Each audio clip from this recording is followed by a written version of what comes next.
여호와께서 사람의 걸음을 정하시고 그의 길을 기뻐하시나니 그는 넘어지나 아주 엎드러지지 아니함은 여호와께서 그의 손으로 붙드심이로다. 여호와께서 그의 손으로 붙드심이로다. 아멘. 우리 다 같이 자리에서 일어나셔서 찬송가 1장 만복의 근원 하나님 함께 찬양함으로 은혜의 보좌 앞으로 함께 나아가겠습니다.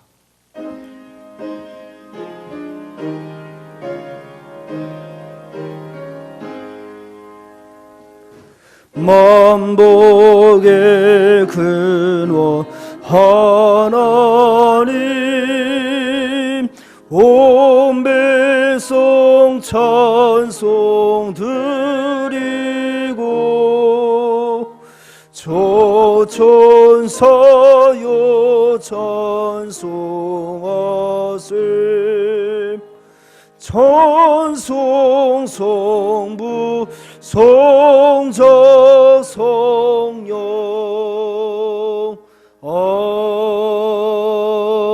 아멘. 다 같이 표를 제창하겠습니다. 표 제창. 예수로 충만하고 성령으로 전도하자. 아멘. 성경 교독입니다. 교독문 54번 10편 126편입니다. 여호와께서 시온의 포로를 돌려보내실 때에 우리는 꿈꾸는 것 같았도다. 그때 우리 입에는 웃음이 가득하고 우리 혀에는 찬양이 찼었도다. 그때 문나랍 가운데서 말하기를 여호와께서 그들을 위하여 큰 일을 행하셨다 하였도다. 여호와께서 우리를 위하여 큰 일을 행하셨으니 우리는 기쁘도다. 여호와여 우리의 포로를 남방 시내들같이 돌려보내소서. 눈물을 흘리며 씨를 뿌리는 자는 기쁨으로 거두리로다. 울며 씨를 뿌리러 나가는 자는 반드시 기쁨으로 그 곡식 땅을 가지고 돌아오리로다. 아멘. 사도신경으로 우리의 신앙을 주님께 고백하겠습니다. 전능하사 천지를 만드신 하나님 아버지를 내가 믿사오며 그 외아들 우리 주 예수 그리스도를 믿사오니 이는 성령으로 잉태하사 동정녀 마리아에게 나시고 본디오 빌라도에게 고난을 받으사 십자가에 못 박혀 죽으시고 장사한 지 사흘 만에 죽은 자 가운데서 다시 살아나시며 하늘에 오르사 전능하신 하나님 우편에 앉아 계시다가 저리로서 산 자와 죽은 자를 심판하러 오시니라. 성령을 믿사오며 거룩한 공회와 성도가 서로 교통하는 것과 죄를 사하여 주시는 것과 몸이 다시 사는 것과 영원히 사는 것을 믿사옵나이다. 아멘. 모두 자리에 앉으시기 바랍니다. 이 시간 우리 찬송가 259장입니다. 찬송가 259장 예수 십자가의 흘린 피로써 그대는 씻겨 있는가. 우리 함께 보혈의 은혜를 함께 찬양하겠습니다.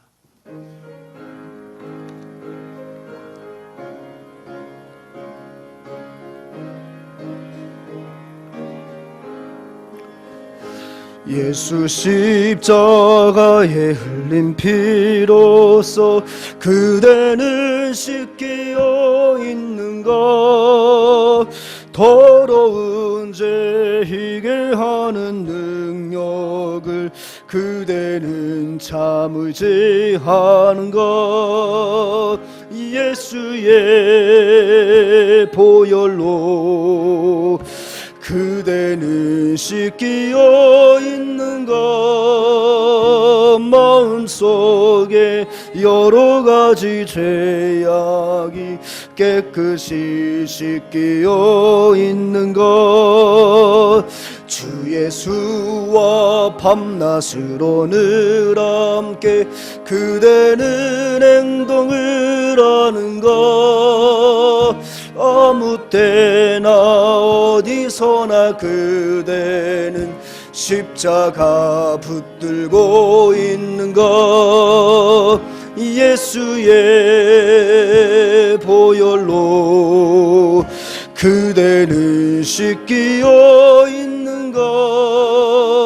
마음속에 여러 가지 죄악이 깨끗이 씻기어. 우리 박수치며 주님 예수 다시 올 때, 주님 예수 다시 올 때 그대는 영접할 예복이 있는가. 그대 몸은 거룩한 곳 믿고 천국에 들어갈 준비가 됐는가. 예수의 보혈로 그대는 씻기어 있는가. 마음속에 여러 가지 죄악이 깨끗이 씻기어인 모든 죄에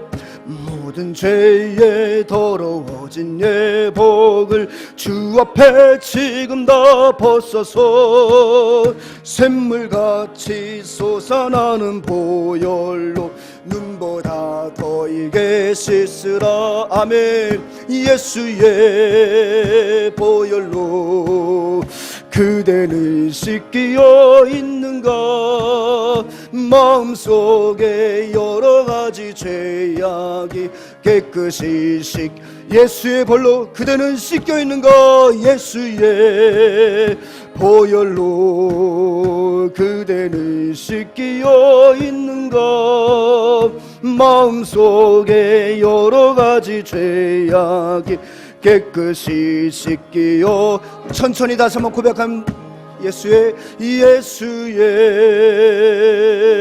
보혈로 그대는 씻기어 있는가.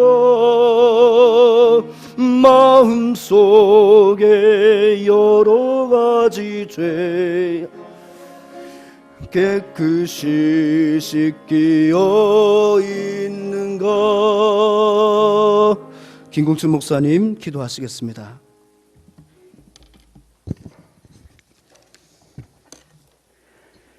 은혜가 풍성하신 하나님 아버지 감사합니다. 오늘도 저희들을 이토록 사랑하셔서 이 복된 날 주님 존전에 나와서 예배하게 하시고 우리에게는 한없는 기쁨과 평안을 주시니 감사합니다. 하나님 아버지, 우리는 연약하고 부족해서 한 주간도 세상 가운데서 살아가면서 이런저런 모양으로 상하고 지키고 상한 마음을 가지고 주님 앞에 나왔습니다. 우리가 또한 세상에 살아가면서 알고 지은 죄, 모르고 지은 죄가 너무 많음을 주 앞에 고백합니다. 이 시간 주의 낯을 간절히 찾는 주의 백성들에게 자비를 베푸셔서 상한 심령을 고치시고 싸매시며 정결케 하시고 새 힘을 불어넣어 주셨기를 간절히 빌고 원합니다. 우리를 십자가 앞으로 인도하셔서 하나님, 우리가 그 십자가 앞에서 아무것도 아님을, 죄인임을 온전히 고백하면서 우리 주님의 그 자비하신 은혜만을 구하며 나아가는 심령들 되어지게 은혜에 은혜를 더하여 주시옵소서. 지금 코로나19로 인해서 전 세계적으로 어렵습니다. 이 나라 또한 어려운 가운데 놓여 있음을 주께서 아시오니 역사의 주관자 되신 우리 아버지께서 궁유를 베푸사 이 나라가 이 어려움을 잘 극복해 나가게 하여 주시고 주의 백성들의 기도가 이 나라를 더욱 안정되고 평안한 나라로 만들어가는 데 있어 귀한 원동력이 되어지는 은혜를 허락하여 주셨기를 간절히 원합니다. 기도하는 나라는 망하지 않습니다. 하나님 아버지, 이 땅에 주의 교회가 나라와 민족을 위해서 기도하면서 나아갈 때에 주께서 하늘문을 여시고 이 나라를 보호하시어서 더욱 주님 오시는 그날까지 복음 사역을 잘 감당하는 나라가 되어지게 은혜를 내려주시옵소서. 하나님께서 세우신 예정자들이 있습니다. 저들에게 주의를 주시옵소서. 하나가 되게 하여 주시옵소서. 모든 기득권과 이기심을 내려놓고 국민들의 안전과 나라의 안전을 도모할 수 있는 예정자들 되어지게 하나님 도와주셨기를 원합니다. 우리 믿음의 공동체 안에 많은 이들이 경제적으로 어려움으로 힘들어합니다. 하나님 아버지, 저들의 애통함과 공고함을 돌아보시고 채우시는 역사, 문제가 해결되어 은혜가 있게 하여 주시옵소서. 하나님의 도우시는 그 손길을 따라 날마다 체험함을 통해서 더욱 주의 사랑스러운 백성들이 하나님을 의지하는 마음 깊어지게 하여 주시기를 원합니다. 우리 교회가 지금 말씀 정독대회를 진행하고 있습니다. 하나님, 우리 성도들의 마음 가운데 말씀을 사모하는 마음이 있게 하시고 자원하는 마음을 주시어서 우리가 주의 말씀이 아니고서는 큰 기쁨이 없다는 것을 알을 통해서 더욱 주의 말씀을 가까이 하고 이 프로그램에 참여하는 자들 되어지게 은혜 내려주시옵소서. 그 어느 때보다도 주의 말씀이 달고 오묘함을 체험적으로 하는 은혜가 있게 하시길 원합니다. 오늘도 주의 말씀을, 생명의 말씀을 선포하시는 귀한 종에게 하나님께서 성령의 충만함을 채우시고 성령의 강한 임재가 있게 하셔서 우리 모든 성도들의 그 심령이 뜨거워지고 변화가 있게 하시며 가치관의 변화가 있게 하시고 삶의 변화가 있게 되어지는 말씀 되어지게 하여 주시옵소서. 겨울의 문턱에 접어들었습니다. 하나님, 우리 연로하신 성도님들의 건강을 지켜주시고 더욱 주를 사모하는 마음으로 인해서 육신의 아버지 그 연약함 또한 이겨내게 하여 주시길 원합니다. 하나님 아버지, 우리 교회가 이 지역사회를 잘 섬기고 베풀며 나아갈 때에 그 교회의 아름다움을 밝히 드러내게 하시고 수많은 영혼들이 삶이 지치고 공고할 때에 우리 주는 교회를 기억하게 하시고 저들이 이 구원의 방주로 나옴을 통해서 구원함을 얻는 날마다 구원받는 영혼들이 더해지는 은혜가 날마다 있게 하여 주시옵소서. 오늘도 우리 아버지께서 온전히 영광을 받으시길 원하며 우리의 구원자 되신 예수님의 이름으로 기도합니다. 아멘.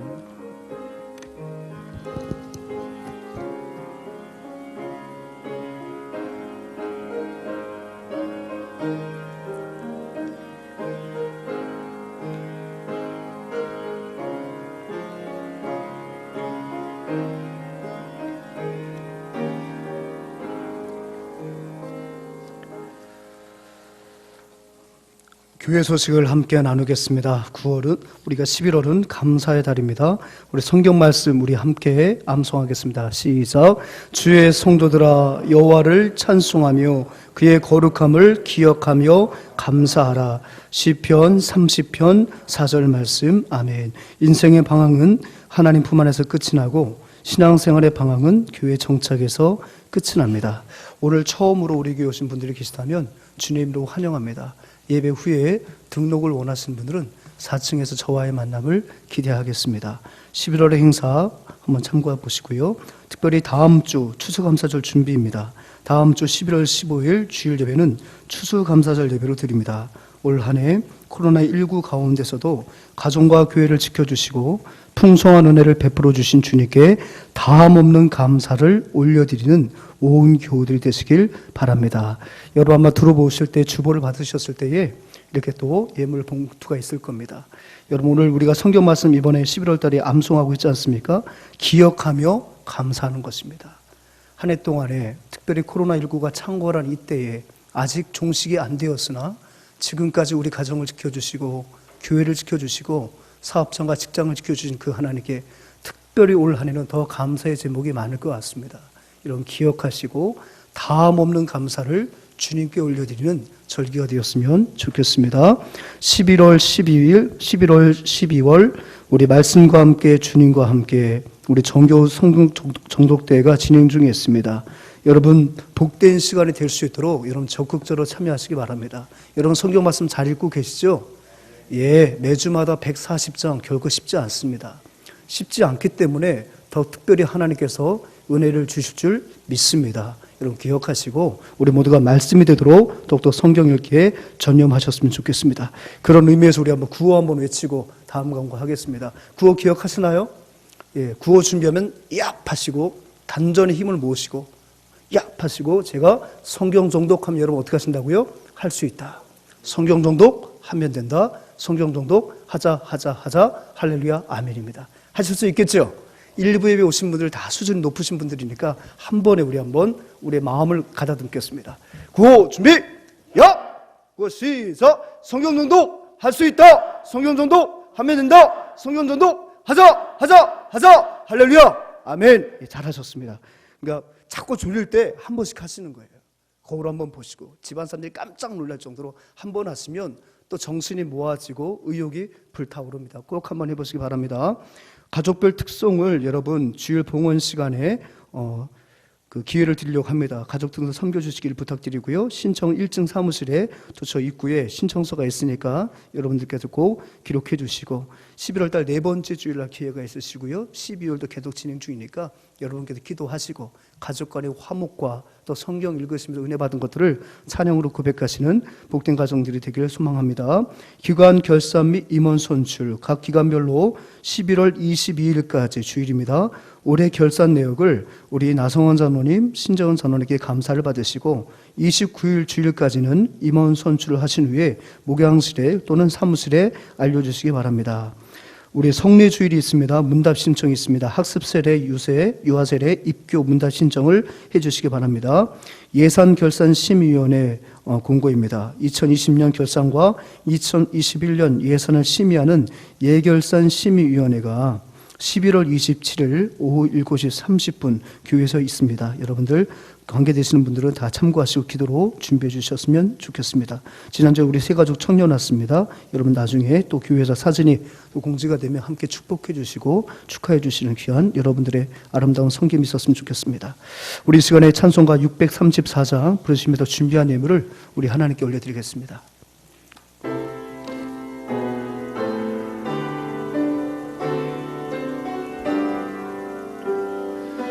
모든 것이 주께로부터 왔으니 이 예물을 주께 드리나이다.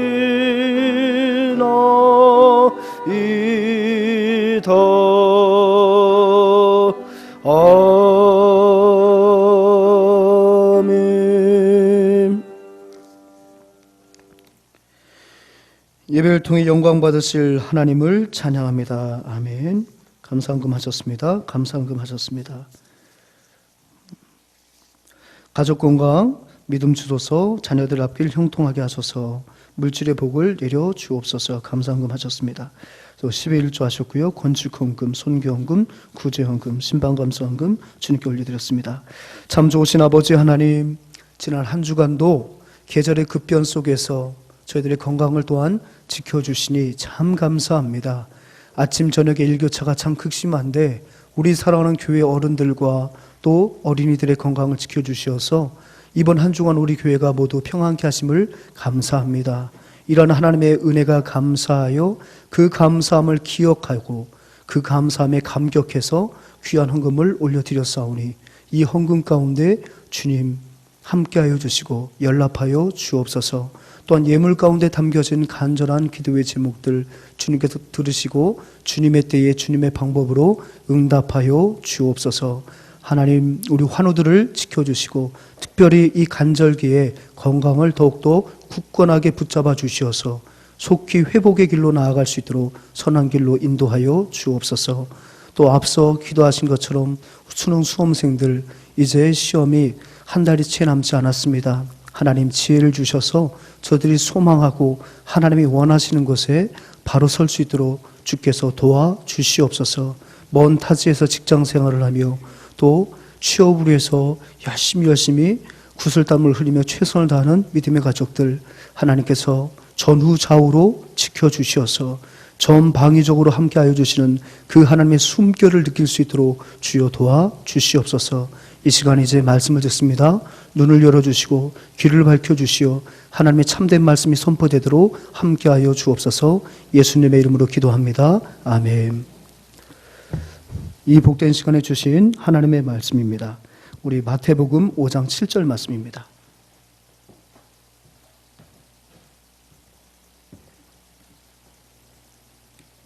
마태복음 5장 7절 말씀, 우리 짧은 말씀 함께 봉독하겠습니다. 시작. 긍휼히 여기는 자는 복이 있나니 그들이 긍휼히 여김을 받을 것이며. 아멘. 우리는 계속해서 천국 백성의 합당한 삶, 구원받은 백성이 이 땅 가운데서 하나님의 나라를 소망하고 장차 우리에게 주어질 그 천국에 부합하는 그런 참된 삶으로서 우리에게 주신 8가지 복을 우리가 살펴보고 있습니다. 마치 8가지 복은 느낌이 이 계단을 오르는 것 같아요. 처음에 우리가 심령이 가난한 자에게 주시는 복, 애통하는 자가 복이 있다는 것을 배웠고요. 온유한 자가, 또 의에 줄이고 목마른 자, 이것이 바로 우리가 지지난주까지 살펴보았던 4가지 복이었습니다. 마치 인생의 모든 여정길에 오른 나그네가 그 천국으로 오르는 계단을 뚜벅뚜벅 걸어 올라감과 같은 그런 삶의 내용들이 이 팔복 속에 오롯이 담겨져 있습니다. 그래서 위대한 청교도 목회자이자 설교자이자 신학자였던 토마스 왓슨은 이 팔복에 대해서 이렇게 말하고 있습니다. 같이 한번 읽어볼까요? 시작. 팔복의 성구들은 솔로몬 성전의 계단같이 우리를 지성소로 올라가게 한다. 여러분 공감이 되세요? 이 8가지 복이라는 것은 천국 백성들이 누려야 할 복이요, 마땅히 천국 백성들이 소유해야 할 거룩한 성품입니다. 이 성품은 마치 솔로몬 성전 계단을 오르고 올라 거룩한 하나님의 법궤가 있는 그 지성소로 나아감과 같다라고 유대한 청교도 목회자였던 토마스 와스는 말하고 있습니다.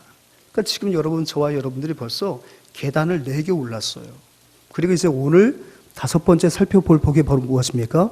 긍휼히 여긴 자는 복이 있다는 말씀입니다. 1952년 6.25 남침 한국 전쟁이 한참 발발해서 많은 국민들이 피폐하고 가난 속에 허덕일 때에 미국의 에버레스 완슨이라는 목사님이 방안을 하였습니다. 고통받는 한국 국민들을 어떻게 하면 좀 더 섬길 수 있을까? 그런 마음으로 하나님께 보내심을 받아서 한국 땅을 밟았어요. 예상했던 대로 전 한반도가 정말 혹독한 전쟁의 후유증을 앓고 있었습니다. 왜냐하면 계속 전쟁 중이었으니까요. 그러던 중에 이분의 인생을 바꿔놓는 한 사건이 이분이 이제 경험하게 되지요. 1952년 서울의 어느 새벽길이었습니다. 그분이 뭐 새벽 예배를 마치셨는지 그 새벽길을 이제 서울 시내를 이렇게 걷고 있는데 웬 미군 군용 트럭에 한국 인부들이 쓰레기 더미를 막 집어 던지고 있는 거예요. 그게 얼마나 힘겨워 보이든지 이 목사님이 좀 일손이라도 거두어 주려고 그 트럭으로 다가가서 그 짐칸을 보는 순간 모골이 송연할 정도로 아주 끔찍한 광경을 목도하게 된 겁니다. 그 집어 던졌던 가마니 속에 있는 쓰레기는 쓰레기가 아니었어요. 그 가마니 자루에서 웬 어린아이의 팔뚝이 나와 있는 거예요. 알고 보니까 전쟁 고아들이 혹독한 배고픔과 전날의 추위를 이기지 못해서 길에서 동사한 거예요. 그걸 치우는 광경이었습니다. 너무 이 목사님이 큰 충격을 받은 거예요. 근데 그 순간에 마치 하나님이 그에게 이와 같이 말씀하신 듯한 음성을 들었어요. 네가 이 끔찍한 광경을 보았느냐? 그렇다면 너는 무엇을 할 수 있겠느냐? 하나님께서 이 목사님에게 그렇게 묻는 것 같은 그런 음성이 순간 들렸다는 거예요. 그래서 그 목사님은 이제 서둘러서 미국에 귀국을 하게 되면서 이렇게 미국에 있는 많은 그리스도인들에게 선포했습니다. 한국의 어린이를 잊지 말아주세요. 배고픔과 질병으로 죽어가는 한국 어린이의 후원자가 되어 주십시오. 그 참혹한 광경 속에서 네가 그 광경을 보았느냐? 그렇다면 네가 저 한국 땅을 위해서, 저 힘없는 한국 어린이를 위해서 네가 무엇을 할 수 있겠느냐는 그 주님의 물음에 그는 태평양을 건너가면서 결단했습니다. 그리고 만나는 모든 성도들에게 한국 전쟁의 참상을 알려주고 제일 큰 피해자가 바로 어린이라는 사실을, 이 어린이가 이 전쟁을 극복하지 못하면 저 한반도는 아무런 소망이 없음을 가는 곳마다 설교를 통해서 피를 토하는 마음으로 설교를 하였을 때 제법 많은 이제 펀드가 조성이 된 거죠. 그것이 태동이 된 것이 바로 무엇입니까? 컴패션의 출발이었다는 거예요.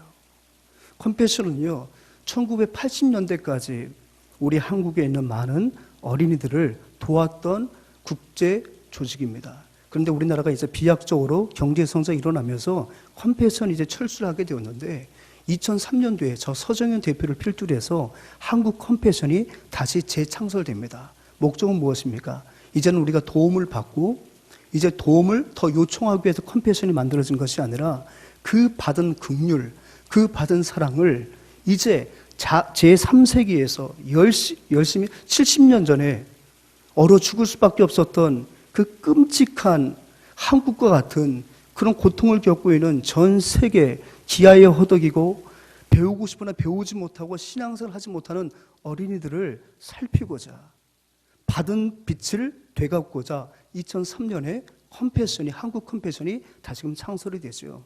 여러분 보시는 저 왼쪽에 있는, 여러분 보시기에 왼쪽에 있는 저분이 한국 대표인 서정희 목사님이세요.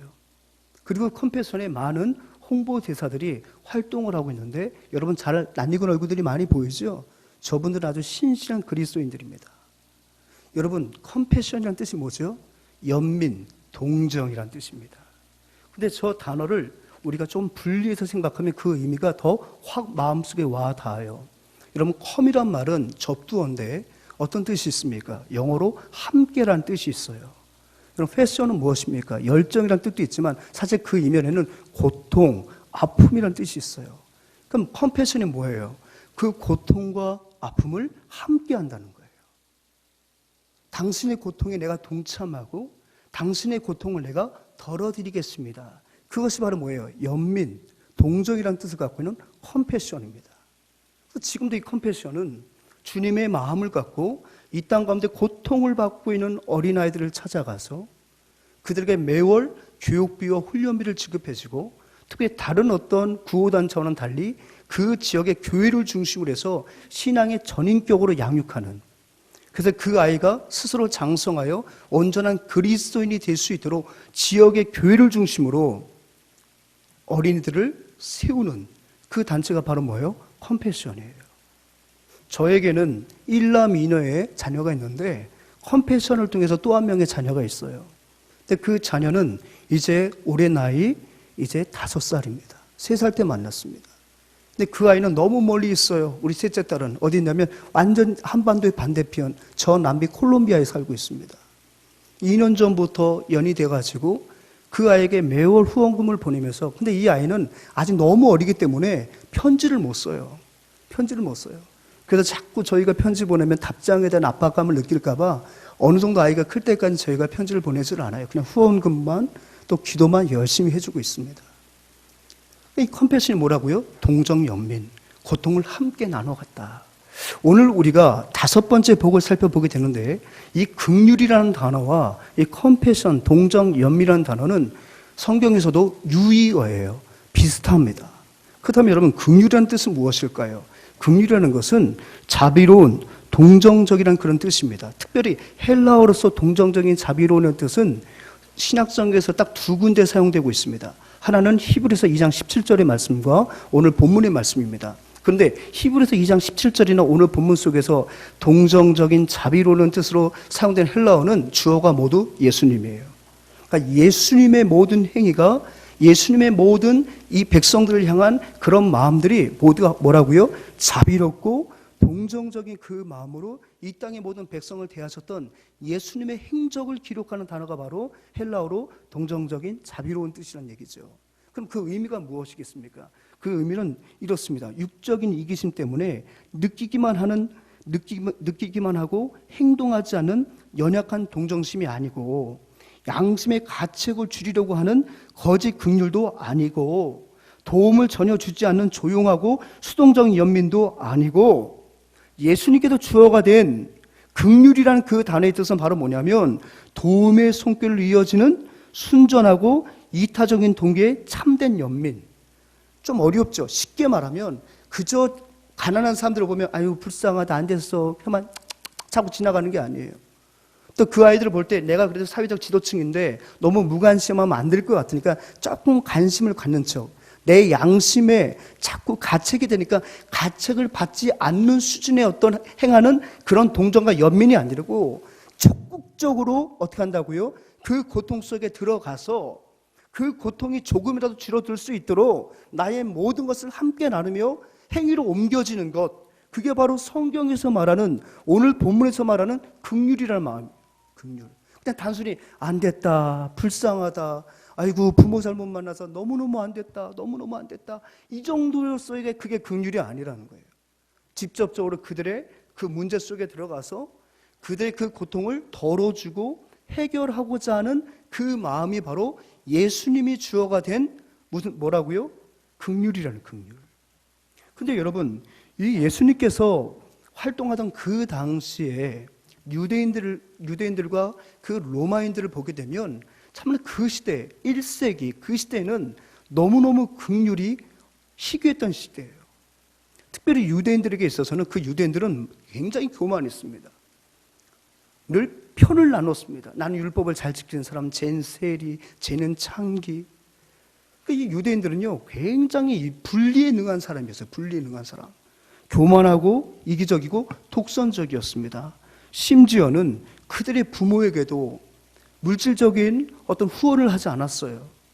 다만 부모님에게 용돈도 안 드리고 부모님의 살림을 보살펴 주지 않으면서도 뭐라고 말합니까? 내가 어머니께 바칠 돈을, 아버님께 드릴 돈을 내가 하나님께 바쳤습니다. 그게 바로 뭐예요? 고르반. 이게 아주 못된 전통이었다는 거예요. 그렇게 하면 부모들도 왜 나한테 도움을 주지 않느냐 말을 못하는 거예요. 왜? 우리 아이가 경건하여서 우리 부모에게 줄 돈을 하나님께 바쳤다고 하니까 또 경건한 유대인으로서 그걸 갖고 뭐라고 책을 잡을 수가 없는 거예요. 실제로 그들이 그러했다면 모르겠지만 실제로 그들은 그러지 않았어요. 이 고르반이라는 것은 남에게 베풀 긍휼을 어떻게 하는 겁니까? 막아서는 하나의 구실과도 같았다는 거죠. 그게 바로 예수님이 활동하던 그 당시에 유대인들이 갖고 있었던 긍휼의 희귀성이었다는 거예요. 또 동시대를 살고 유대인을 지배하고 있었던 로마인들은 어땠을까요? 로마인들은 더했습니다. 당시 로마는 세계를 정복하는 나라였기 때문에 굉장히 자부심이 있었어요. 자부심이 있다 보니까 긍휼을 찾아볼 수가 없었습니다. 오히려 강한 것이 미덕이었습니다. 그래서 그들은 긍휼은 영혼의 병이다. 자꾸 연민을 갖고 불쌍한 마음을 갖고 있으면 여러분 정복전쟁 할 수 있겠어요? 정복전쟁 할 수 있겠냐고요. 순순히 나라를 내줄 민족이 어디 있고 나라가 어디 있겠습니까? 피 흘리는 사륙의 현장을 통해서 그 나라를 지배해야 되니까 그들이 경계해야 할 마음의 상태는 바로 뭐였어요? 긍휼이었어요. 긍휼. 철인 사상이 굉장히 그들 뼛속 깊이 그들을 지배하고 있었다는 얘기예요. 그러다 보니까 어떤 일이 있었습니까? 바로 긍휼을 베푸는 것은 바로 영혼의 질병과도 같고 그것은 연약함의 대명사다. 그들은 정의와 용기, 힘을 숭상했어요. 그래서 긍휼을 멸시했습니다. 그래서 여러분 파트리아 포스타스라는 아주 끔찍한 권위를 아버지와 주인들에게 부여해 주었어요. 여러분 파트리아 포스타스가 뭔지 아십니까? 예를 들어서 가정에서 아이가 태어났어요. 근데 그 아버지가 가만히 보니까 이 아이가 약해 빠져요. 칠삭동이 팔삭동이 조산을 하다 보니까 얘가 유약하기 그지없습니다. 그럼 어떡합니까? 여러분 로마 영화 잘 보셨죠? 그의 종들에게 엄지손가락을 가지고 산파나 그의 종들에게 그 아비가 아이가 태어나서 처음 대면을 난 다음에 손가락을 가지고 이렇게 하면 그 아이를 살려두는 거고 그 아이가 마음에 들지 않아 뭔가 모자라 보여 유약해 보여요. 어떻게 살릴 생각하지 않고 어떻게 합니까? 손을 아래로 내리면 그 아이는 버려지는 거예요. 바로 강물에 던져서 익사를 시키는 겁니다. 그게 아버지에게 정당하게 부여한 뭐였어요? 권위였어요. 그 권위가 바로 뭐라고요? 파트리아 포스타스입니다. 근데 이 권위는 아버지만 가진 게 아니라 누구에게도요? 주인들에게도 있었어요. 당시에 정복 국가였기 때문에 각 속주에서 각국에서 많은 노예들을 데리고 왔거든요. 전리품으로. 근데 노예들이 있는데 이 노예들이 아프거나 건강하지 않거나 지혜롭지 못해요. 그러면 사람의 생명을 죽인다는 것은 참 끔찍한 일인데 그것을 서슴없이 자행할 수 있도록 파스레 포스타스의 권위를 주인에게 준 거예요. 근데 주인이 그 가정이 가장 뭐라 그럴까요? 집사 같은 사람에게 역시 손가락을 보여서 이 노예에 대해서 이렇게 하면 그 노예는 죽여버리는 거예요. 팔아버리든지 죽여버리는 거예요. 왜? 유약하니까. 이것이 바로 유대인과 로마인들이 가지고 있었던 1세기의 마음이었다는 거예요. 유대인들은 고르반, 로마인들은 파트리아 포스타스. 이것이 마땅히 자신들에게 행할 수 있는 무슨 권리나 권위가 되는 것이냐, 긍휼을 베풀지 않고 엄청나게 포갑을 했던 당시의 자화상이었습니다. 그런데 주님께서 바로 고르반과 파트리아 포스타스라는 것이 무분별하게 행해지는 그 사회 속에서 오늘 무엇이 복이라고 말하는 거예요?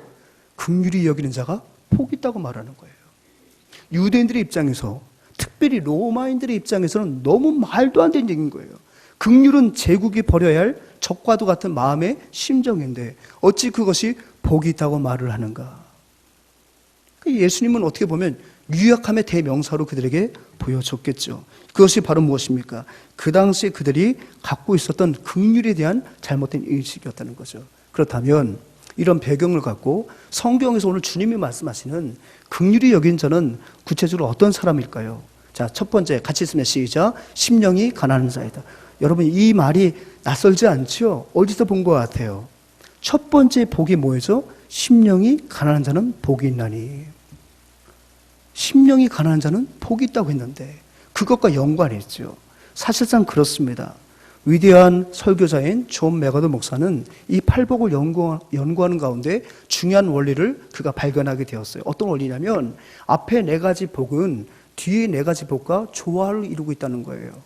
여러분 첫 번째 복부터 네 번째 복까지 혹시 외울 수 있으시겠어요? 첫 번째 복이 뭐죠? 심령이 가난한 자. 두 번째 애통하는 자. 세 번째 온유한 자. 네 번째, 의에 줄이고 목마른 자. 이게 바로 우리가 지난주까지 배웠던 네 가지 복이었거든요. 그러니까 이 앞에 네 가지는 뭐라고요? 내적인 태도라는 거예요. 내 내면에 늘 가난함이 있어야 된다는 거죠. 내 내면에 나의 불의함에 대한 애통함이 있어야 된다는 거예요. 내 내면에 무엇이 있어야 된다고요? 온유함이 있어야 된다는 거예요. 내 내면에 무엇이 있어야 된다고요? 의에 줄이고 목마름이 있어야 된다는 거죠. 그리고 나서 이제 5번째 복부터 8가지 복까지는 뭐라고요? 그 내면에 그 태도가 외연적으로 드러나는 것. 내면에 있는 처음부터 네 가지 복이 내면에 있는 복이라고 말씀드렸잖아요. 그죠? 이 내면에 있는 이 태도가 겉으로 드러나는 것. 그것이 바로 뭐라고요? 5번째 복부터 8번째 복이라는 거예요. 그럼 도표를 정리해보면 이렇게 정리할 수 있을 것 같아요. 심령이 가난한 자와 오늘 살펴보는 긍휼히 여기는 자는 한 묶음이라는 거예요. 조화를 이룬다는 거예요. 왜요? 마음이 가난한 자가 긍휼의 가치를 알기 때문입니다. 또 애통하는 자와 마음이 청결한 자는 조화를 이루어요. 왜 그럴까요? 죄에 대해서 애통하는 자가 이후에 어떻게 합니까? 자신의 마음을 자꾸만 청결하게 해요. 청결하게. 죄를 지을 수 있는 모든 여지를 잘라버리는 거예요. 그래서 행함 속에서 굉장히 그 마음을 청결하기 위해서 노력을 하는 거죠. 그러니까 2번째 복과 6번째 복 이런 조화가 있다는 거죠. 3번째, 온유한 자는 그것이 어떤 태도로 나타납니까? 당연히 화평함으로 나타나는 거예요. 그래서 여러분 기억나시죠? 여러분 사회에서의 성공은 무엇입니까? 실력이요, 실력. 능력이 능력. 그러나 가정에서의 성공은 뭐라고요? 인격이라고요, 인격. 인격이라고요. 그게 뭡니까? 남편이 가부장적인 태도를 갖고 마치 직장에서 진두지휘하던 지휘관처럼 행동하는 것이 아니라 자신의 능력으로 과시하는 게 아니라 가정 안에 들어와서는 어떻게 한다고요? 화평한 거예요. 온유한 거예요. 그걸 통해서 가정에 화평함이 도모되는 거죠. 그러니까 이 온유함과 이 7번째 화평은 함께 가는 거예요. 의에 줄이고 목마른 사람이 당연히 의를 너무너무 사랑하다 보니까 그 의를 지키기 위해서 무엇도 받는 거예요? 핍박도 받는 거예요. 여러분 이해가 됐습니까? 그러니까 존 메가더는 8복을 이렇게 구분했다는 거죠. 첫 번째부터 4번째 복은 내면의 태도요. 5번째부터 8번째까지는 이 내면의 태도가 우리의 삶으로 외연적인 삶을 드러나는 것, 이것이 조화를 이룬다는 거죠. 그러니까 오늘 첫 번째 복과 5번째 복, 이 긍휼히 여긴 자는 이렇게 정리할 수 있을 것 같아요. 긍휼히 여기는 자는 심령이 가난해요. 나는 마음이 가난하기 때문에 하나님의 자비하심과 하나님의 사랑이 없으면 나 혼자 설 수 없다. 이것이 심령이 가난한 자의 특징이잖아요. 그렇죠? 그러니까 이 심령이 가난함으로 하나님의 사랑의 체험을 받은 사람은 긍휼의 가치, 그 하나님이 나를 사랑하사 나를 불쌍히 여겨주는 그 긍휼이 얼마나 소중한가, 그 긍휼의 가치를 알 수 있다는 것입니다. 즉 마음이 긍휼한 자, 심령이 가난한 자와 긍휼히 여긴 자는 이런 조화를 이룬다는 거죠. 여러분 출애굽기 23장 9절 말씀 주님의 위대한 명령 아닙니까? 같이 한번 읽어봅니다. 시작. 너는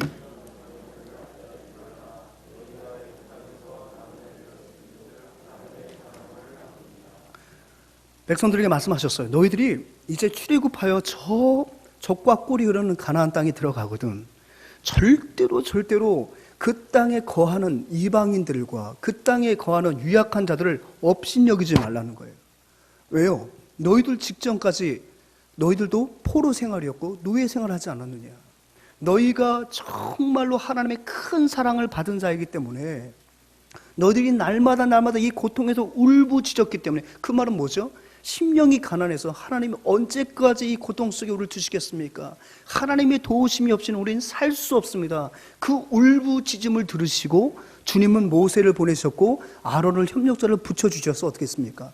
430년 동안에 긍휼을 얻지 못했던 이스라엘 백성들에게 진정한 긍휼을 베풀어 주셔서 홍해 바다를 건너게 하시고 적과 꿀이 흐르는 가나안 땅으로 인도하시는 거예요. 그러니까 이미 그들은 마음이 가난하여 하나님의 자비하심과 하나님의 사랑을 입은 자들이라는 것이죠.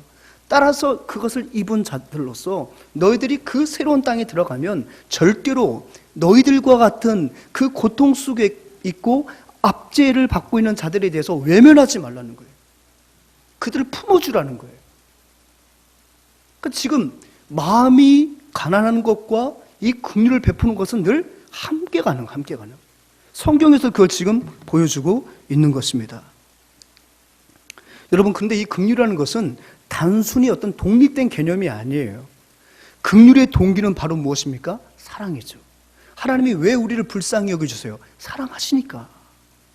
그러니까 긍휼의 동기는 바로 뭐예요? 사랑이에요. 그 결과 가운데 하나가 또 무엇입니까?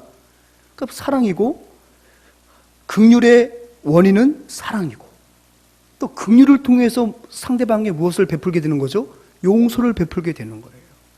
그러니까 이 긍휼이라는 것은 독립된 개념이 아니에요. 긍휼은 어디서 비롯됩니까? 사랑에서 비롯되고, 그 긍휼이 무엇을 낳습니까? 용서를 낳을 수 있다는 거예요. 여러분, 에베소서 2장 4절부터 5절까지 보게 되면 이 메커니즘이 더 선명하게 드러납니다. 같이 읽습니다. 시작. 긍휼이 풍성하신 하나님이 우리를 사랑하신 그 큰 사랑을 인하여 허물로 죽은 우리를 그리스도와 함께 살리셨고 너희는 은혜로 구원을 받은 것이. 여기 보면 우리를 사랑하신 큰 사랑으로 인하여 하나님이 우리를 긍휼히 여겨주셨다는 거예요. 그러니까 긍휼 속에는 무엇이 전제되는 거예요? 사랑이 전제되는 거예요. 사랑이란 큰 주머니 안에는 여러 가지 많은 은혜들이 있는데 그 가운데 하나가 바로 뭐라는 거예요? 긍휼이에요. 그러니까 긍휼은 반드시 무엇을 수반해요? 사랑을 수반해요. 또 긍휼은 무엇을 잉태할 수 있어요? 바로 용서를 잉태할 수 있는 거예요. 그러니까 긍휼이 잉태할 수 있는 여러 가지 요소들이 있는데 그 가운데 하나가 바로 뭐라고요? 용서라는 거예요. 또 여러분 예레미야 애가 3장 21절부터 23절 같이 쓰면 시작. 여호와의 인자와 긍휼이 무궁하심으로 우리가 진멸되지 아니함이니이다. 아멘. 인자가 뭡니까? 헤세드. 하나님의 자비, 하나님의 사랑을 뜻하죠. 그 하나님의 사랑이 뭐하심으로? 인자 긍휼이 무궁하심으로. 그러니까 늘 이 긍휼이라는 것은 사랑이 전제된다는 거예요. 하나님의 자비로움, 하나님의 자애로움, 하나님의 인자하심. 그것이 수반이 된 것이 바로 뭐라고요? 긍휼이다. 긍휼은 또 무엇을 낳는다? 용서를 낳을 수가 있다는 거죠. 그러니까 여러분, 사랑과 긍휼과 용서의 관계는 이렇게 규정할 수 있을 것 같네요. 사랑이 긍휼보다 크고요, 긍휼이 용서보다 크다는 거예요. 역으로 간다면 용서하는 자는 바로 긍휼히 여기는 자요, 긍휼히 여기는 자는 바로 무엇입니까? 사랑하는 자라는 거예요. 아멘이십니까? 여러분, 사랑은 긍휼을 베푸는 것 외에 많은 것을 할 수 있어요. 그러니까 사랑은 엄청난 큰 주머니예요. 그 가운데 긍휼이 하나의 물건인 거죠. 사랑하면 무조건 긍휼을 베푸는 게 아니에요. 긍휼이라는 것은 어떤 조건이 있어야 되죠. 한국 전쟁이라고 하는 긍휼을 베풀 수밖에 없는 실패가 있고 아픔이 전제될 때 긍휼이 있는 것처럼 사랑은 그런 전제를 수반하지 않잖아요. 무조건 사랑할 수 있잖아요. 그러니까 사랑이 큰 개념이라는 것을 설명하고 있어요. 용서도 마찬가지예요. 용서도 긍휼이 전제되어야 하는 것은 맞지만 긍휼도 용서하는 것 외에 많은 것을 할 수 있다. 그러니까 이렇게 도표를 기억하십시오. 사랑이 가장 큰 개념이요, 사랑하니까 긍휼히 여길 수 있고 긍휼히 여기면 뭐 할 수 있다? 용서할 수 있다. 지금 그 어떤 이야기가 되는 거죠. 따라서 같이 읽습니다. 시작. 긍휼은 자신이 하나님의 사랑받은 자임을 보여주고 사랑하는 사람임을 보여주는 외적인 행위다. 즉 긍휼히 여기는 자는 어떤 뜻이냐면 내가 하나님으로부터 큰 사랑을 받은 자라는 거예요. 왜요? 긍휼은 뭐가 전제된다고요? 하나님의 사랑이. 또 긍휼은 무엇을 한다고요? 그 긍휼은 내가 사랑하는 사람이다. 나 또한 그 사랑을 받고 누군가에게 어려움에 처해 있는 사람을 나도 사랑으로 그들을 어떻게 한다? 품어주는 사람이다. 그러니까 긍휼이라는 것은 내가 하나님께 사랑받고 사랑을 베푸는 자, 이게 바로 뭐예요? 긍휼히 여기는 자라는 거예요. 그것이 바로 복이 있다고 말씀하신 겁니다. 두 번째, 긍휼히 여기는 자는 어떤 사람입니까? 같이 읽습니다. 시작. 멈춤, 비움, 채움이 있는 사람이다. 여러분, 특별히 성경에서 이 컴패션, 이 긍휼을 극명하게 보여주는 예수님의 십자가 구원 외에 이런 긍휼의 내용을 우리에게 보여주시는 주님의 예시가 하나 있는데 그게 바로 무엇이냐면 누가복음 10장 33절에서 36절까지 말씀이에요.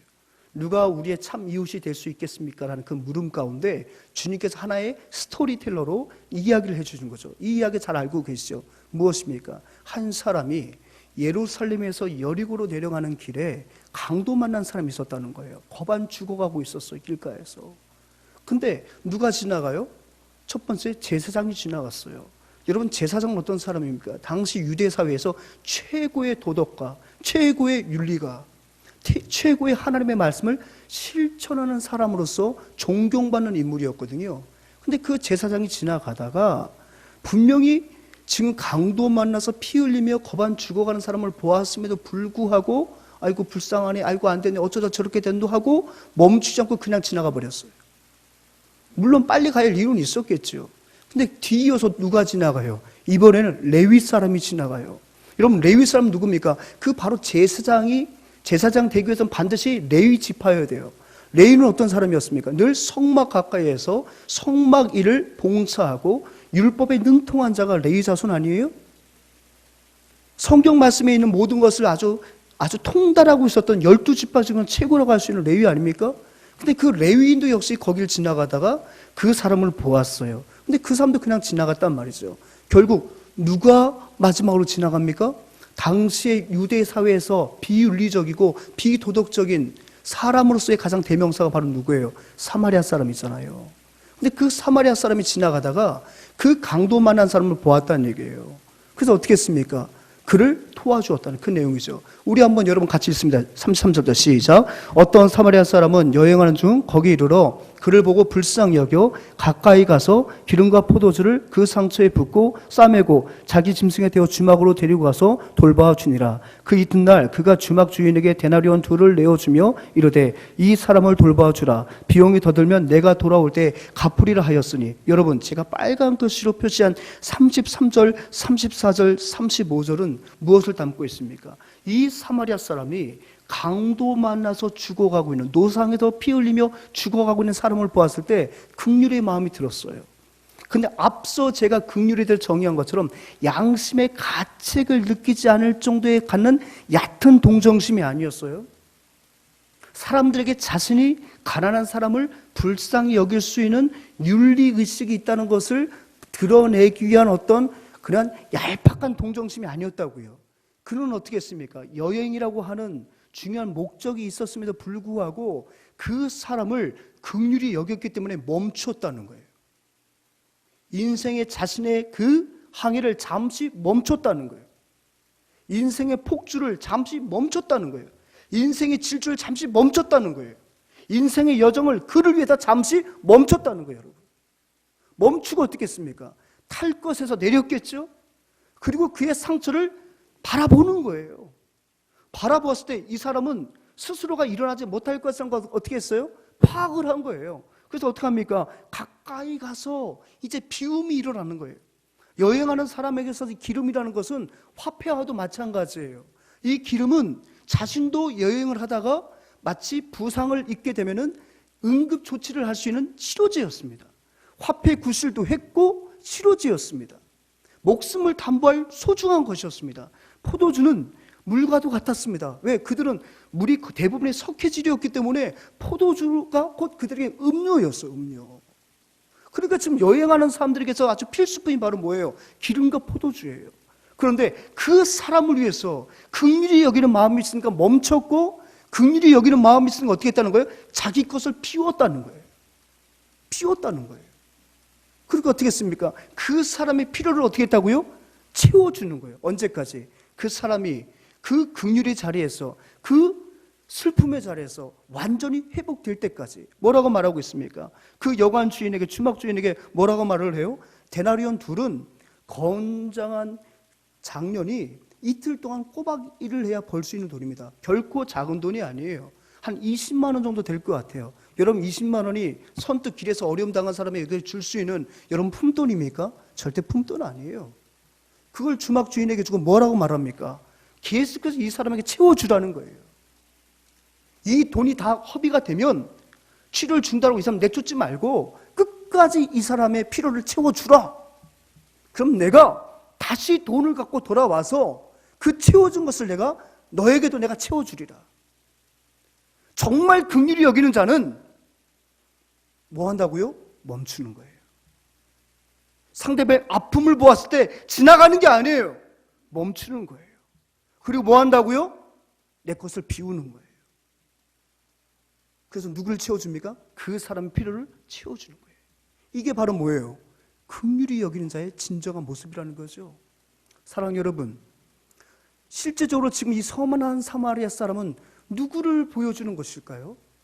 진정한 참된 이웃의 조건을 말해주지만 더 소급해 적용 간다면 우리의 진정한 이웃이고 나의 친구가 되어주시고 나의 부모님이 되어주시는 나의 아버지가 되어주시는 바로 예수님을 또 예표하기도 해요. 여러분, 예수님은요 우리를 긍휼히 여기시기 때문에 지금 하나님의 아들로서 동등됨을 취할 것을 여기지 아니하시고 거기서 멈추셨어요. 그러니까 어떻게 하셨습니까? 인간의 육신을 입고 이 땅에 오셨습니다. 자기를 비운 거예요. 지난 시간도 말씀드렸지만 하나님이신 예수님이 자기를 비우지 아니하면 어떻게 우린 속된 육신 가운데 들어오실 수 있겠냐고요. 비우셨어요. 그리고 뭐 하셨습니까? 자신은 비우시고 우리 내면에는 그리스도의 사랑으로 풍성하게 채워주셨어요. 그것이 바로 저와 여러분을 긍휼히 여겨주시는 우리 주님의 사역이었다는 거죠. 따라서 이러한 사랑을 받은 사람은 우리에게도 이런 멈춤과 비움과 체험이 수반되어야 진정으로 우리가 바로 어떤 자라는 거예요? 긍휼히 여기는 자라는 거예요. 지금까지 우리 주는교회가 전 열방을 향하여 제3세계를 향하여 이런 긍휼히 여기는 마음이 선교를 통해서 발현된 줄 믿습니다. 예, 선교하려면요 멈춰야 돼요. 여러분, 단기 선교 가려면 여러분 일정을 멈춰야죠. 또 어떻게 됩니까? 비워야죠. 비행기 값도 내야 되고 가서 또 선물도 사야 되고 비우는 거예요. 교회도 내핍을 하는 거예요. 그래야 여러분 선교하죠. 그래야 전도하죠. 그래야 다음 세대 세우죠. 우리가 말로만 다음 세대 하는데 우리 교회가 이제 예산을 이제 심의하는 그 과정 속에서 다음 세대 세우려면 우리 장년들이 조금 내핍할 수밖에 없는 거 아니겠어요? 내가 조금 더 하나님께 헌금 더 해야죠. 그래야 다음 세대 세울 수 있죠. 양심의 가책이 있으니까 내가 집사니까 대표가 오니까 당연히 다음 세대 기도해야지. 여러분, 앞서 말씀드렸던 것처럼 양심의 가책에 어느 정도 저촉되지 않으려고 다음 세대를 위해서 기도하지만 정작 나는 다음 세대를 위해서 멈추지를 못하고 비우지도 못하고 채우지를 못한다면 그가 진정으로 다음 세대를 긍휼히 여기는 자라 말할 수 있겠어요? 정말 긍휼히 여긴 자는요 멈추는 거예요. 비우는 거예요. 시간도 비우는 거예요. 교사로 헌신하는 거예요. 물질도 헌신하고 물질도 나를 위한 그 물질을 비우고 나를 위한 그 시간도 비워서 다음 세대를 긍휼히 여기는 그 마음으로 우리보다 더 영적으로 혼탁한 시대 속에 살 수밖에 없는 우리 아이들을 정말 애통하는 마음으로 내가 멈추고 비우지 않으면 내가 그 다음 세대를 긍휼히 여기는 마음이 어찌 전달될 수 있겠습니까? 그리고 뭐 하는 거예요? 채워주는 거예요. 그게 34년의 주는교회 선교 사역이었고 그것이 또 우리 주일학교 사역이 있어 왔기 때문에 지금 주일학교가 희귀해지고 없어지는 이러한 영적인 피폐한 현실 속에서도 그나마 우리 교회 주일학교가 유지되는 거예요. 그럼 앞으로 여러분 어떻게 했습니까? 다음 세대를 긍휼히 여기는 마음 여러분 계세요? 아멘 한번 해보세요. 아멘 하면 교사 시킬 것 같은데, 아멘 하면 특별 헌금 시킬 것 같은데, 여러분 그런 배짱도 없습니까? 여러분 아멘 한번 해보세요. 아멘. 그렇다면 어떻게 된다는 거예요? 멈추시라고요. 좀 나를 위한 그 시간 좀 멈추시라고요. 현장을 좀 가보시라고요. 그리고 뭡니까? 봤으면 비우시라고요. 어떻게 하면 내가 그냥 도울까? 여러분 주중에 교회에 오셨을 때 우리 청년들이 뭐 3명 정도 모여서 막 찬양 연습하고 있으면 여러분 그냥 가지 마시고 혹시 주머니에 돈 10,000원이라도 있으면 좀 비우세요. 아이고 야 너희들만 할지 몰랐는데 내가 10,000원밖에 없다. 호떡이라도 좀 사 먹어라. 이렇게 기도하는 너희들 모습 보니까 내 마음이 참 좋구나. 여러분 좀 비우시라고요. 혹시 우리 어르신들 기티 나오면 드시려고 사탕 갖고 계십니까? 사탕이라도 주세요. 애들 먹든 안 먹든. 그게 정 아니에요? 비우는 거 비우고 그 비움이 누구에겐 체험이 가는 거예요. 여러분 진정으로 긍휼히 여기는 바로 그것이 있다는 거예요. 여러분 다음 세대 사랑하고 열방 사랑하고 교회가 늘 선교해야 된다고 말씀을 하시는데 정작 나는 멈추지를 못하고 비우지를 못하고 채우지를 못한다면 앞서 말씀드렸던 것처럼 양심의 가책만 느끼지 않는 선에서의 그 위장된 연민, 위장된 긍휼, 그것과 무엇이 다르겠습니까? 긍휼히 여긴 자는 뭐 하는 사람이다? 멈추고 비우고 채우는 사람이다. 아멘. 연말에 여러분 다스면 결단하세요. 여러분. 한 번뿐인 인생 속히 지나가잖아요. 어르신들 죄송합니다. 새파란 놈이 인생 훅 지나간다고 얘기를 하니. 근데 이거는 뭐 사실 아닙니까, 여러분? 제가 새로남교회에서 만난 청년이 하나 있습니다. 얼마나 수줍고 얼마나 이 친구가 신실한지. 세상에 청년들 금요 기도회가 저녁 7시 반부터 꼬박 10시까지 쫙 합니다. 그걸 불금입니다. 불금. 성령이 불타는 밤입니다. 그거 끝나고 나면 다른 애들 막 3, 4모 모여서 야식 먹으러 가고 그러는데 이 청년은 바로 또 어른들 처자 10시 예배 들어와요. 들어서 뭘 했냐면 이 친구가 찬양인들을 했어요. 찬양인들을. 그러다가 이 친구가 갑자기 결혼하고서 한 3개월 만에 고혈압으로 쓰러졌어요. 그리고 어제 하나님의 부름을 받았어요. 6년 동안을 소위 말하면 식물인간으로 했습니다. 제가 이제 대전에 있을 때 틈틈이 가서 다리 만져볼 때마다 가슴이 아픈 거예요. 막 근육이 녹아내려가지고. 그렇게 잘생기고. 결국은 그 며느리는 그 권사님과 안수 집사님이 놔줬어요. 1년 지나가서 네가 할 길 가거라. 네가 할 길 가거라. 얘한테 매이지 마라. 그 며느리 보내고 이 권사님 집사님이 얼마나 기도하는지 몰라. 근데 하나님의 뜻은 그것이 아니었던 모양이에요. 그래서 뭐 3일장도 하지 않고 어제 입관하고 바로 발인했다고. 제가 그 청년에게 쏟았던 그 마음을 아니까 우리 후배 교육자가 전화주셨더라고요. 목사님, 준호 형제 천국 갔어요. 마음이 너무 아프더라고요. 하나님 한 번만 좀 살려주시지. 기적을 좀 보여주시지. 하지만 하나님의 뜻은 그것이 아니었구나 생각이 들더라고요. 한 번 본 인생 속히 지나갑니다. 무엇 남기고 가겠습니까? 무엇 남기고 가겠습니까? 하나님의 긍휼하심을 그렇게 받았으면서 우리는 멈추지도 못하고 비우지도 못하고 채워주지도 못하고 주님 앞에 선다면 얼마나 가뜩이나 부끄러운 인생이 주님 앞에 무슨 낯을 주님께 뵐 수가 있겠습니까? 주님 말씀하시네요. 이와 같이 이웃을 위해서 너희가 사랑을 받은 자답게 멈추고 비우고 채우는 자는 또다시 나의 긍휼을 받게 될 것이다. 세 번째가 바로 그거예요. 긍휼히 여긴 자는 하나님의 긍휼을 받는다는 거예요. 여러분 속된 표현으로 하나님의 긍휼은요 인생 역전인 줄 믿습니다. 하나님이 그를 불쌍히 여기시면 신분이 바뀌어요. 하나님이 그를 불쌍히 여기시면 몸 상태가 바뀌는 거예요. 이런 성경 말씀 같이 있으면 시작. 내 하나님 여호와께서 마음을 돌이키시고 너를 긍휼히 여기사 포로에서 돌아오게 하시되 내 하나님 여호와께서 흩으신 그 모든 백성 중에 너를 모으시리니. 하나님이 이스라엘 백성들을 긍휼히 여기시는 거 어떻게 하셨다는 거예요? 포로였던 그들이 하나님의 친백성이 되는 놀라운 역사가 일어나지 않습니까? 또 한 가지 마가복음 1장 41절 시작. 예수께서 불쌍히 여겨서 손을 내밀어 그에게 대시며 이르시되 내가 원하노니 깨끗한 물 받으라 하시니. 여러분 주님께서 불쌍히 여기시니까 주님이 긍휼히 여기시니까 이제는 시한부 인생처럼 살 수밖에 없었던 병자들이 그 자리에서 일어나는 거예요. 그러니까 긍휼히 여기는 자는 하나님의 긍휼히 여김을 받는다고 하는데 이 긍휼히 여김을 받는다는 것은 우리의 모든 인생이 역전된다는 거예요. 하나님이 우리를 불쌍히 여겨주시면 우리의 모든 극한 상황이 하나님으로 인하여 극복되는 역사가 일어날 줄 믿습니다. 하나님이 죄 많은 인생들을 긍휼히 여겨주시니까 우리에게 무엇이 생긴 거예요? 영생이 주어졌잖아요. 제한된 시간 속에 살 수밖에 없는 우리 인생들이 하나님이 우리를 긍휼히 여겨주시니까 영원한 시간 속에 나아갈 수 있는 그 유한한 시간을 극복할 수 있는 대역전이 일어난 게 바로 뭐예요? 하나님의 긍휼히 여겨주심입니다. 아멘. 그러니까 여러분 손해날 게 없네. 비우고 멈추고 비우고 채워주면 난 손해날 줄 알았는데 또다시 무엇이 있다고요? 하나님의 긍휼함이 기다리고 있다는 거예요. 또다시 내 비움을 채움으로 바꾸시고 나의 유한함을 무한함으로 바꿔주시고 나의 신분을 바꿔주시는 본질상 죄의 종로로 됐던 나의 신분을 하나님의 지극한 백성으로 바꿔주시는 그 발단이 바로 무엇이었다고요? 하나님의 긍휼이었다는 거예요. 그러니까 긍휼히 여김을 받는다는 것은 엄청난 은혜를 말하는 거고요. 엄청난 가능성을 말하는 거예요. 여러분 믿습니까? 하나님의 긍휼하심은요 내 인생의 엄청난 가능성이에요.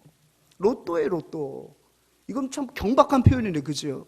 매주마다 그거 사면서 여러분 인생의 가능성을 한번 점해 보시잖아요. 나 이거 한 번만 되면 인생 대박이다. 바꿀 수 있다. 여러분 그거는 확률이 적어. 하지만 하나님의 말씀대로 사는 인생에게 긍휼을 베풀어 주시는 것은 여러분 이건 확률 싸움이 아니잖아요. 사랑하는 여러분 이제 말씀을 맺을게요. 사랑하는 여러분 이 긍휼이라는 것은 하나님의 사랑을 받음을 표현하는 거예요. 이 긍휼이 여기는 자는 마음이 가난하여 내가 하나님의 사랑을 받은 자라는 것을 드러내는 거예요.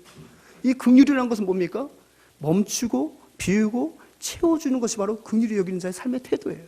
이 긍휼은 무엇을 수반한다고요? 방금 말씀처럼 하나님께서 나의 인생을 역전시킬 만한 하나님의 긍휼을 채워주시는 그 긍휼이 복을 인도하시는 은혜의 선순환의 하나의 흐름이라는 것을 기억하시고 다시 한번 내가 앞서 말씀드린 그 목사님 스완스 목사님처럼 네가 보았느냐?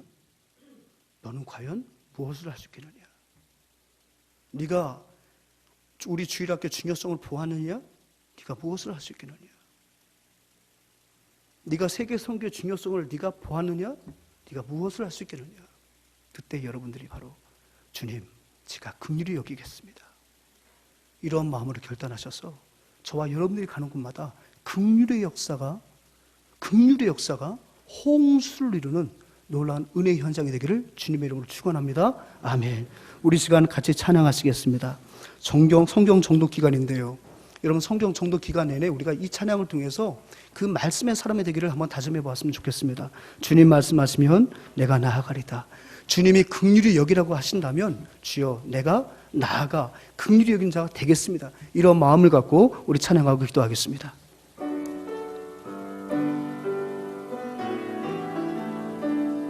주님 말씀하시면 주님 말씀하시면 내가 나아가리다. 주님 뜻이 아니면 내가 멈춰서리다.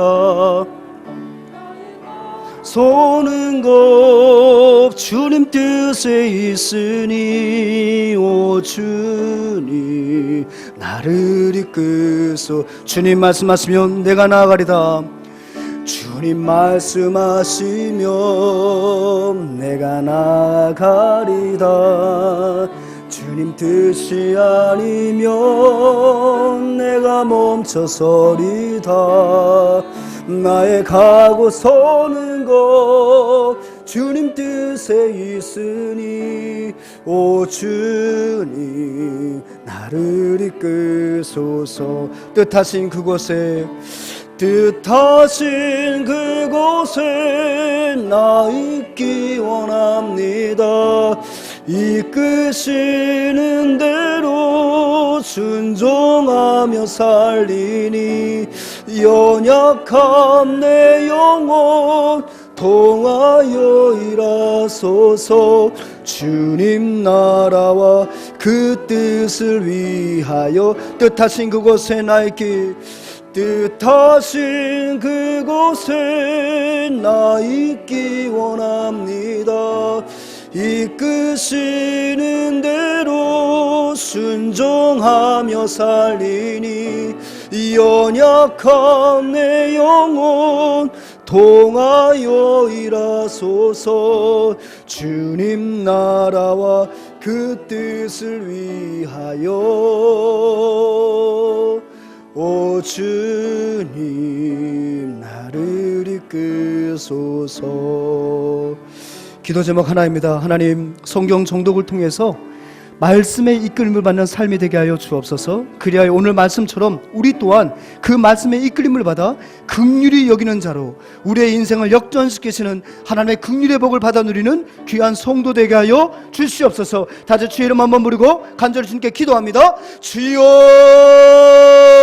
은혜로우신 아버지 하나님 감사합니다. 복된 주일 다시 한번 말씀의 현장으로 보내어 주셔서 주의 말씀에 귀를 기울이게 하여 주시고 그 말씀을 우리의 신비에 새기게 하시니 감사합니다. 하나님, 특별히 성경 정독 기간입니다. 성경 정독을 통하여서 정말로 이 고백이, 이 찬양의 고백이 말씀을 대하는 우리의 고백이 되게 하옵소서. 주님 말씀하시면 내가 나아갈 것이며 주님 멈춰서라면 내가 멈추는 말씀에 이끌리는 삶이 되겠습니다. 주님께서 긍휼히 여기라 하시면 정말 긍휼히 여기는 자 되어서 심령의 가난함을 주님 앞에 고백하게 하시고 멈추고 비우고 채워주는 긍휼히 여기는 자가 되게 하시며 그러므로 말미암아 긍휼의 복을 받아 누리는 거룩한 주의 백성 될 수 있도록 늘 말씀이 삶이 되는 거룩한 백성 될 수 있도록 하나님 도와주시옵소서. 성경을 읽어 내려갈 때 크고 작은 장애와 많은 마음의 시험들이 있습니다. 주여 그 시험들을 능히 이길 수 있도록 도와주시고 끝까지 하나님의 말씀을 완독함으로 자신감이 붙게 해주시고 그 말씀을 삶으로 옮겨내는 또한 능력 또한 허락해 주셔서 우리의 삶이 이전의 삶과는 전혀 구분되는 아름다운 삶으로 나아갈 수 있도록 주여 우리를 친히 인도해 주시고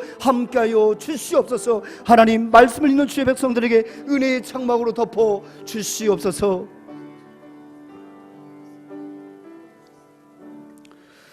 주님 말씀하시면 내가 나아가리다. 주님 뜻이 아니면 내가 멈춰서리다. 하나님 이것이 바로 말씀 앞에 선 우리의 진정한 고백이 되어야 될 줄 믿습니다. 오늘 말씀하셨습니다. 긍휼히 여기라고 말씀하셨습니다. 하나님 이제는 다시 한번 우리 신비에 하나님의 사랑이 다시 한번 경험되어져 이제 그 사랑을 긍휼로 표현하는 우리 모두가 되게 하여 주시옵소서. 우리 주 예수 그리스도의 은혜와 우리 하나님 아버지의 끝을 잃어버리신 사랑하심과 성령 하나님의 위로 임재 교통 충만하심이 긍휼히 여기는 자로 우리의 인생을 바꾸실 긍휼의 복을 받을 것을 확신하여 이 땅 가운데 주의 말씀대로 순종하며 살 것을 결단하고 세상으로 나아가는 모든 교들의 심령과 한국 교회와 연약한 교회를 오늘도 돌보며 정말 주님 앞에 최선을 다하시는 우리 원로 목사님의 모든 사역 위에 이제로부터 영원토록 함께 있을지어다. 아멘.